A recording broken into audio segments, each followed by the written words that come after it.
और एक खबर आ रही है छतरपुर से, जहां कांग्रेस का एक पॉलिटिकल ड्रामा आप देखेंगे किस तरह से वोटर्स को लुभाना है, वो कौन से पैतरे होते हैं, वो कौन से तरीके होते हैं जिससे वोटरों को आकर्षित किया जा सके, उनकी भावनाओं से जुड़ा जा सके। विधायक आलोक चतुर्वेदी हैं जिन्होंने प्रत्याशी रामसिया भारती को सलाह दी है। उनसे कहा है आंसू आए तो बहा लेना, वोट मिलेंगे, हाथ जोड़ लेना, वोट मिलेंगे। कमलनाथ भी इस दौरान मंच पर मौजूद थे। बड़ा मलहरा से कांग्रेस प्रत्याशी हैं रामसिया भारती और उन्हें विधायक आलोक चतुर्वेदी वो पैतरे, वो नुस्खे दे रहे हैं जिससे जनता के दिलों पर वो अपनी उपस्थिति दर्ज करा सकें या उनकी भावनाओं से जुड़ सकें। देखिए, ये होते हैं वो स्टंट, वो पॉलिटिकल ड्रामा जो ये राजनेता करते हैं और जनता, भूली भाली जनता से वोट मांगने के तरीके इस तरह के भी होते हैं। आंसू बहा लेते हैं, हाथ जोड़ लेते हैं, पैरों में गिर जाते हैं।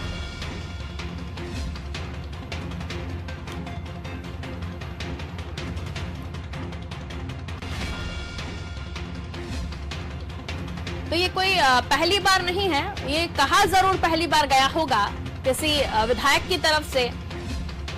वो भी नुस्खे बताए जा रहे हैं, वो फॉर्मूला बताए जा रहे हैं कि कैसे जनता के दिल से आप जुड़ सकते हैं, जनता के दिल में आप जगह बना सकते हैं। कि आंसू आए तो बहा लो, हाथ जोड़ लो, पैरों में गिर जाओ, वोट मिलेंगे।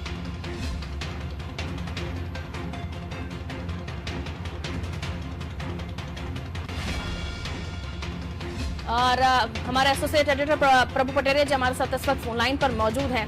ये नुस्खा ही कहेंगे प्रभु जी, और ये फॉर्मूला कहेंगे, मंत्र कहेंगे, क्या कहें इसे, कि आलोक चतुर्वेदी बता रहे हैं, विधायक हैं, एमएलए हैं, और रामसिया भारती जो नई नवेली हैं राजनीति में, हालांकि अध्यात्म का तो बड़ा उनको नॉलेज होगा, लेकिन राजनीति में किस तरह से वोटर्स के बीच में जाना है, जो कौन से फॉर्मूले इस्तेमाल करना है, वो कौन से नुस्खे इस्तेमाल करना है, भली बात जानते होंगे आलोक चतुर्वेदी। इसलिए रामसिया भारती को बता भी रहे हैं कि हाथ जोड़ लेना, रो लेना, वोट मिलेंगे। प्रभु जी बिल्कुल पारुल, देखिए आलोक चतुर्वेदी छतरपुर के वो नेता है कांग्रेस के जिनका परिवार कई सालों से राजनीति में है।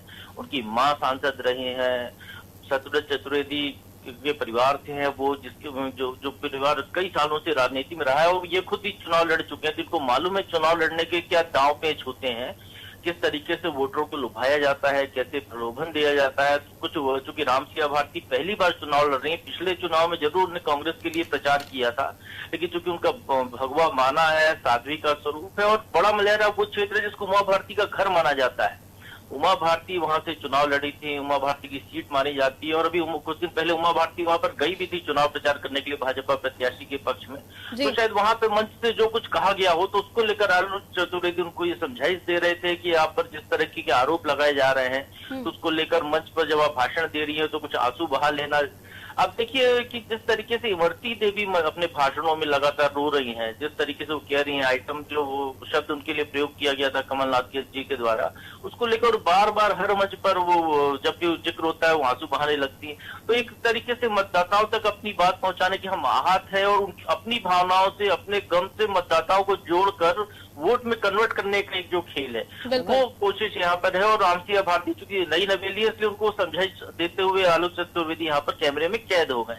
बिल्कुल, और अमूमन ये सभी पार्टियों में होता है कि किस तरह से जनता के बीच में आपको जाकर अपनी पैठ मजबूत करनी है, उनकी भावनाओं से जुड़ना है, उनसे दिल का रिश्ता कैसे बने, आपका कनेक्शन कैसे हो, ये सभी पार्टियों में होता है और वो हो भी रहा देख रहे हैं। लेकिन यहाँ थोड़ा सा उल्टा इसलिए पड़ गया क्योंकि माइक शायद मुझे लगता है ऑन रह गया था और वो समझा रहे थे और वो चीजें पब्लिक के बीच में आ गई। अब पब्लिक के बीच में किस तरह का रिएक्शन होगा, क्योंकि जनता तो बोली बाली, उन्हें नहीं पता कि किस तरह के ड्रामाज ये राजनेता करते हैं। सर स्वाभाविक तौर पर जब चुनावी मंच पर नेता होते हैं तो हर तरीके की बात करते हैं। आप ये देखिए कि जब नेता भाषण देता है तो बीच में वो जो है वीर रस की तरह वो गुस्से में दहाड़ता भी है, फिर भावनात्मक तौर पर वो कुछ नरम भी पड़ता है। कई बार वो अपने ऊपर जैसे आरोप लगा कि मेरा क्या कसूर है। अब देखिए कमलनाथ जी अपनी हर सभा में एक बात कहते हैं मेरा क्या कसूर है, लेकिन दूसरे ही क्षण वो शिवराज सिंह चौहान पर तमाम तरह के आरोप लगाने लगते हैं। चाहे हम शिवराज सिंह चौहान की बात करें लगभग वो भी वैसी बातें करते हैं। तो ये जब आप जनता को लगातार बोल रहे हैं तो एक सुर में, एक लय में आप यदि बात करेंगे, एक जैसी बात करें, केवल विकास योजनाओं की बात करेंगे, केवल भ्रष्टाचार की बात करेंगे तो एक रस जनता सुनना पसंद नहीं करती है।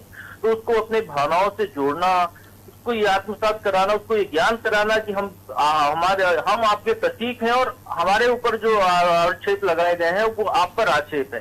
तो ये एक नेताओं का एक दाव होता है जिसको वो आमतौर पर चलने की कोशिश करते हैं। और ये जो बड़ा मलियारा का ये जो मंच है, इसमें चूंकि माइक पर ही वो बगैर माइक को बंद किए हुए उनको समझाइश देने आ गए थे, तो यहाँ पर जरूर आलोक चतुर्वेदी की गलती है, क्योंकि आमतौर पर ऐसी नसीहतें बंद कमरे में दी जाती है या जब वो बगल में बैठे होते हैं भाषण देने के पहले उस समय समझाया जाता है। लगभग हर नेता के साथ ये होता है, क्योंकि वो कई नेता ऐसे होते हैं जो नई जगह जाकर भाषण दे रहे हैं कि कोई केंद्रीय नेता या जैसे राजस्थान से अभी आए थे सचिन पायलट, तो उनको क्षेत्र की जानकारी होती नहीं है, तो उनको बकायदा फीड दिया जाता है, बताया जाता है। लेकिन यहाँ पर चूंकि वो कैप्चर हो गए कैमरे में, उनकी आवाज रिकॉर्ड हो गई है, तो इसलिए एक बड़ी खबर यहाँ पर बन गई है। और ये जनता को समझना चाहिए इससे कि नेता जो कहते हैं वही सत्य नहीं है, उसको अपने चीजों को देखना चाहिए, उसकी क्या आवश्यकता है, उस क्षेत्र के क्या वो वादे कर रहे हैं और क्या वो वादे पूरे कर पाते हैं या नहीं कर पाते, उसके बाद उसको अपने वोट का फैसला लेना चाहिए। पारुल, बिल्कुल, बहुत शुक्रिया प्रभु जी। देखिए, बड़ा मल्हारा से कांग्रेस की कैंडिडेट है राम सिंह भारती, और खासतौर पर जब इन्हें कैंडिडेट घोषित किया गया था तो भगवा से जोड़कर नहीं देखा गया था, साध्वी से जोड़कर नहीं देखा गया था।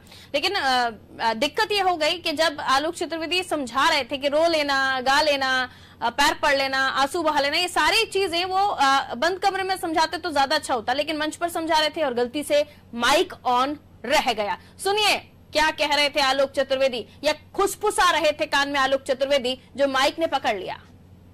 आशीर्वाद लेने की कृपा करें।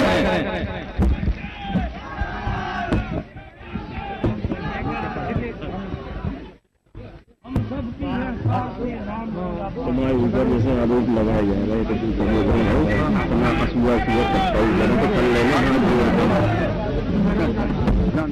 आशीर्वाद लेने की कृपा करें।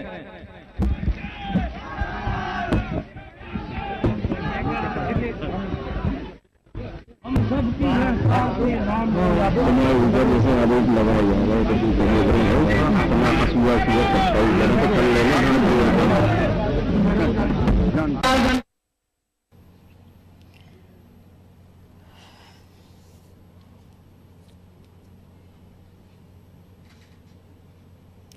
तो इस खबर को आपने अनादि टीवी के माध्यम से देखा या सोशल मीडिया से सुना होगा या जहां से भी ये वाकया आपके पास पहुंचा होगा, तो आप उसे देखिए, सुनिए और इस बात को समझ लीजिए कि दर्शकों, वोटरों, आपको फुसलाना, बहलाना बड़ा आसान होता है। और यही कुछ राजनेता इसी तरह से मंच पर या कैद तो हो गए हैं, माइक ने इनकी आवाज पकड़ ली है, लेकिन इनकी मंशा ऐसी नहीं थी, चुपचाप कान में बता देना चाहते थे और वो शायद राम सिंह भारती कर भी देती, लेकिन हो गया उल्टा। माइक ने पकड़ ली उनकी खुसफुसाहट और हो गई सार्वजनिक। अब जनता ये सोच रही है कि भाई जो भी आए उसके आंसू पहले ये चेक किया जाए कि वो असली है या नकली है। होने वाला कुछ ऐसा ही है।